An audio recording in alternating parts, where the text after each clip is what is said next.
Vous êtes-vous déjà posé la question de savoir pourquoi ce sont les meilleurs élèves qui reçoivent toujours le meilleur enseignement, les meilleurs professeurs, les meilleures bourses d'études, etc. Même en entreprise, on remarque souvent que ce sont les meilleurs employés qui ont toujours des augmentations de salaire, promotions et qui bénéficient des meilleures formations et avantages. Tendance qui se vérifie dans tous les domaines de la vie relève d'un principe de l'abondance tiré de la Bible. Oui, parce que c'est également la volonté de Dieu que nous soyons dans l'abondance. Jésus nous le fait savoir à 2 reprises dans l'évangile de Matthieu, car on donnera à celui qui a, il sera dans l'abondance, mais à celui qui n'a pas, on ôtera même le peu qu'il a. Tu es fatigué d'être toujours dans le manque, les fins de mois difficiles, les calculs à n'en point finir. Ou plutôt, tu as des projets que tu aimerais réaliser, mais tu ne sais pas comment les concrétiser. Si tu veux passer au niveau supérieur, alors installe-toi bien, parce que nous le verrons tout de suite.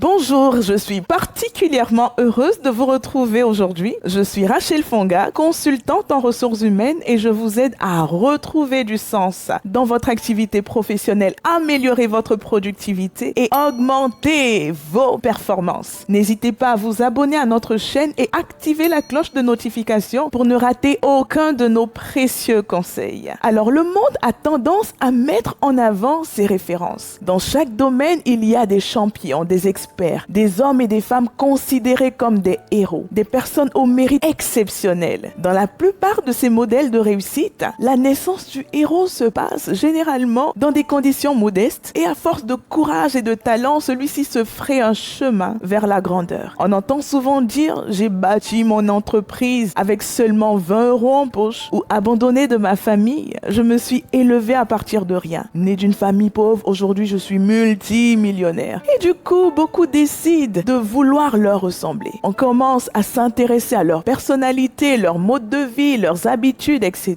Mais la vérité, c'est que personne ne s'élève à partir de rien. Nous devons quelque chose à nos parents et au parrainage de notre entourage. Les gens qui s'adressent à des rois ont peut-être l'air d'avoir tout réussi par eux-mêmes, mais en fait, ils ont bénéficié d'avantages cachés, d'occasions extraordinaires et d'héritages culturels qui leur permettent d'apprendre, de travailler dur et d'interpréter le monde différemment.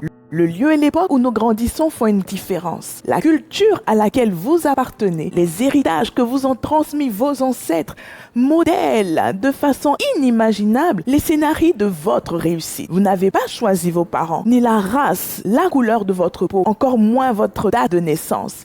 Mais pour votre réussite, toutes ces choses ont été déterminées avec soin par votre Créateur. Dieu dans la Bible est désigné comme le maître des temps et des circonstances. Et chacune de nos circonstances a été soigneusement planifiée par lui en vue de notre bonheur. Mais il arrive qu'en cours de route, le mal intervienne. Parfois, les difficultés de la vie peuvent effectivement nous empêcher de voir le pourquoi des choses dans notre trajectoire. Néanmoins, lorsque j'entends le parcours inspirant de femmes qui, après avoir été violées, sont aujourd'hui une consolation pour des milliers d'autres, je veux continuer à croire qu'avec Dieu, il y a toujours de l'espérance.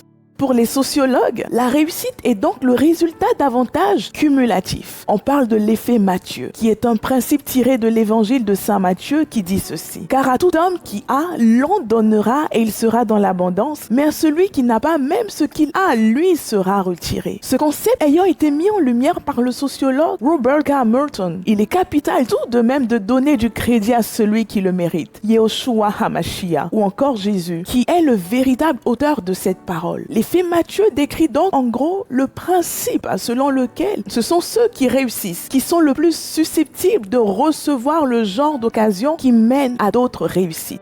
Regardons cela de plus près. Avez-vous déjà fait le constat selon lequel ce sont les meilleurs élèves qui reçoivent le meilleur enseignement et le plus d'attention? Attardons-nous juste un peu sur la configuration des écoles dites d'excellence. Les écoles de commerce, par exemple. En règle générale, on n'y admet que les meilleurs. La sélection se faisant suite à une série de tests qui permettent de mettre en lumière le potentiel de ces apprenants. On a beaucoup d'investissements aujourd'hui. Il faut investir dans l'immobilier, investir en bourse, investir dans les matières premières, etc. Mais la réalité, c'est que tout le monde n'aura jamais la possibilité de faire ce type d'investissement. Une autre application de l'effet Mathieu, ce sont les personnes qui ont des revenus élevés, qui ont souvent plus d'opportunités pour investir et faire fructifier leur argent, ce qui leur permet de multiplier par conséquent leurs revenus. Et les riches deviennent plus riches. En entreprise, cette règle est également de mise. Très souvent, on entend la colère des nouveaux diplômés sur le fait que les entreprises leur demandent d'avoir de l'expérience. Comment pourront-ils en effet avoir cette expérience si personne ne les embauche? Très bien, je suis d'accord sur le fait que quelques entreprises abusent, mais là où il y a matière à redire, c'est que tu as obtenu ton diplôme. Bravo,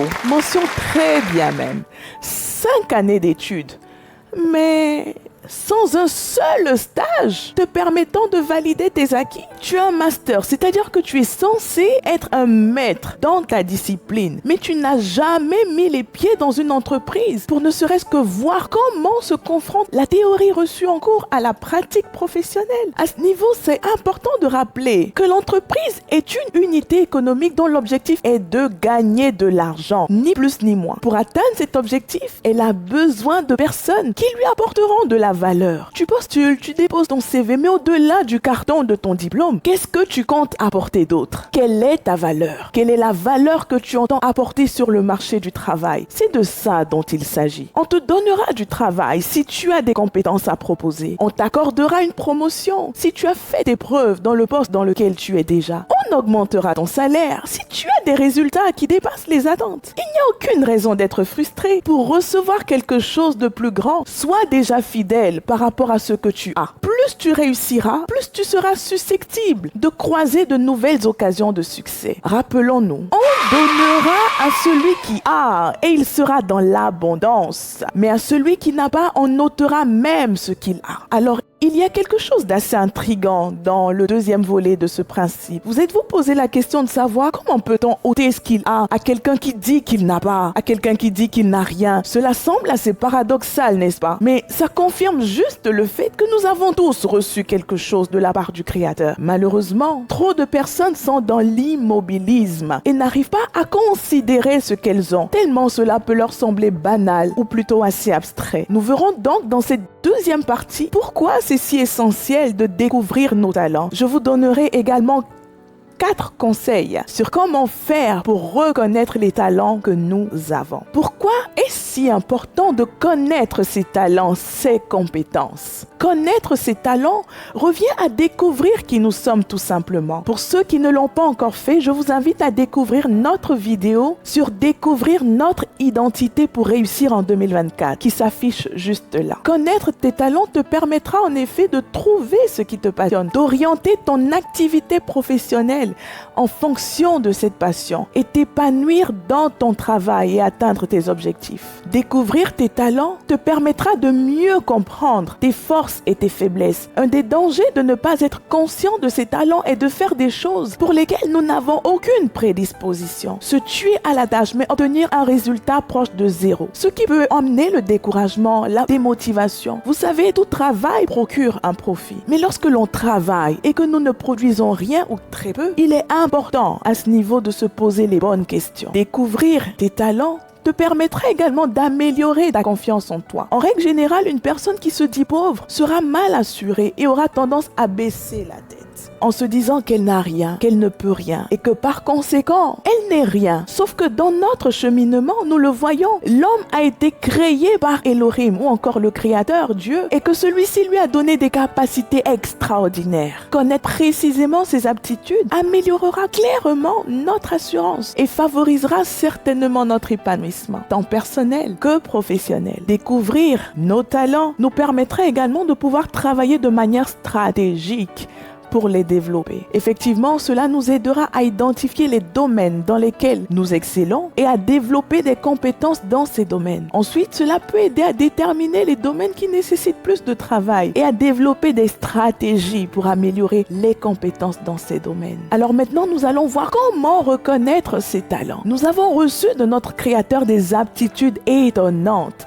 qui ne demandent qu'à être manifestées. Le problème qui se pose à ce niveau, c'est que parfois ce sont des actions faites avec une telle aisance que l'on ne réalise même pas que ce qui est si facile à faire pour nous ne l'est pas autant pour les autres. Vous n'avez peut-être jamais pris le temps de chercher à découvrir ces choses, trop occupé pour y penser, ou peut-être avez-vous été découragé par le passé. Quelle que soit la raison, je vous encourage à prendre le temps de découvrir vos talents. Ils sont certes encore cachés, mais je peux vous assurer que beaucoup de personnes en ont besoin. Nous avons tous reçu des talents de notre Créateur. Cet attrait que tu manifestes pour l'art, pour la décoration ou encore l'oreille musicale que tu as pour reconnaître les notes de musique, chanter juste et percevoir les nuances de la musique. Généralement, quand il y a un événement prévu dans ton entourage par exemple, la première personne à laquelle on pense pour organiser cela, c'est toi. Parce que lorsque tu es au four et au moulin, on peut dormir tranquille, le cœur rassuré. Ça sera nickel. Tu es toujours en train de réfléchir à trouver des solutions, à apporter des idées nouvelles, à chercher la manière dont tu pourras améliorer telle façon de faire. Pour toi, c'est naturel, sauf que tu ne sais pas que c'est un esprit créatif que tu as reçu et que c'est une compétence très appréciée par les employeurs et dans le monde de l'entreprise en général que tu gagnerais à développer.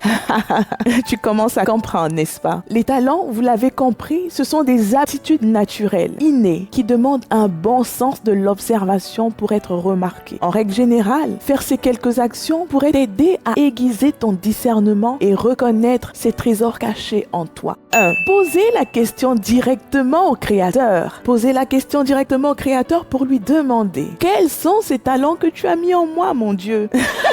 Ah non, c'était pas une blague. Celui qui t'a créé une bouche et des oreilles est bien capable, à minima, de parler et d'entendre également. Parfois, nous compliquons des choses qui sont pourtant très simples. Pour moi, c'est de loin la meilleure des options et la plus efficace parce que tu recevras également le but pour lequel tu as tous ces talents, ta mission de vie. 2. Faire une introspection. Faire une introspection et vous interroger sur ce que vous prenez plaisir à faire, ce qui vous passionne. Faire une introspection, c'est tout simplement faire une analyse de soi-même, examiner ses propres pensées, ses sentiments, ses émotions. Prends le temps de s'écouter. 3. Faire un bilan de compétences. Faire un bilan de compétences auprès d'organismes agréés pour évaluer tes compétences professionnelles et personnelles, tes motivations et aptitudes en appui d'un projet d'évolution professionnelle par exemple. Et un bilan de compétences pourrait justement t'aider à ce niveau à prendre davantage conscience des capacités que tu as. 4. Questionner son entourage. Effectivement, vous pouvez également demander l'avis de vos amis, de votre famille. Ils ont sûrement déjà dû remarquer ce qui vous rendait si particulier et qui faisait que votre compagnie était appréciée. Il est en effet plus aisé pour les autres de discerner ce que nous peinons à voir parfois. Nous savons désormais pourquoi il est important de connaître ses talents et comment procéder pour les reconnaître. Ce qui reste à faire, c'est de prendre la décision de développer, de travailler ses talents, d'en apprendre davantage afin d'exceller dans notre domaine d'activité. Avoir la volonté d'apprendre. Lorsque tu as la volonté d'apprendre, tu verras que les occasions d'apprendre se présenteront naturellement à toi. Ou ce qui est plus juste de dire, c'est que tu seras tellement intentionnel dans ta démarche que tu réaliseras que ces occasions étaient déjà là et n'attendaient que toi, que tu te réveilles de ton long sommeil. Selon les psychologues, la préparation a plus d'importance que le talent. En effet, peu importe les talents et capacités reçues de ton Créateur, si tu ne prends pas la décision de les faire valoir, de les fructifier, de les développer, ils ne te seront d'aucune utilité. Et pire, tu ne seras d'aucune utilité pour le monde. Tu vis, tu existes, mais au fond, tu ne sers à rien. Pourquoi? Parce que tu as mis le talent que tu as reçu en terre. Tu l'as caché en terre. probablement par peur de ne pas être à la hauteur. À ce propos, n'hésite pas à regarder notre vidéo sur comment surmonter la peur pour épuiser le courage dont tu as besoin pour te dépasser. Tu la trouveras ici. Le célèbre journaliste britannique Malcolm Gladwell a dit: les exercices, ce n'est pas ce qu'on fait une fois qu'on est adroit, c'est ce qu'on fait pour devenir adroit. Peu importe le domaine, que ce soit dans la musique, l'informatique, même les sports comme le football, le basket, etc. Il a été admis à la suite de nombreuses recherches scientifiques que ce qui distingue un expert d'une personne lambda, c'est la somme de travail, rien de plus. Pendant que certains dorment ou perdent le temps dans la distraction, eux, ils travaillent. Les gens arrivés au sommet ne travaillent pas seulement plus, ni même beaucoup plus. Ils travaillent beaucoup plus que les autres. La Bible dit d'ailleurs à ce sujet: as-tu vu un homme habile dans son travail? Il se tient auprès des rois. Il ne se tient pas auprès des gens insignifiants. J'aimerais vraiment t'encourager à prendre au sérieux ton travail, à mettre du cœur à l'ouvrage. En effet, ton travail est la porte qui te mènera dans les palais. Parfois, on peut penser que c'est seulement pour les autres ou se demander: mais comment font-ils? Ils travaillent tout simplement. Et cela t'est également accessible. Aujourd'hui, j'aimerais vous engager à poser une action. Prenez une feuille de papier, juste une feuille blanche et un stylo, et allez vers les 5 personnes les plus proches de votre entourage et posez-leur la question de savoir ce que vous faites de bien, de moins bien aussi. Qu'est-ce qui fait qu'ils apprécient votre compagnie? Quelle est la valeur que vous leur apportez? Vous allez être très surpris de découvrir des choses étonnantes sur vous-même. Une fois cette première étape faite, prenez un instant pour exprimer votre reconnaissance à celui qui par amour a enfoui toutes ses capacités en vous, Dieu le Créateur. Ensuite, levez-vous et décidez de développer ces talents afin d'en faire bénéficier le plus grand nombre, parce que it's time to work.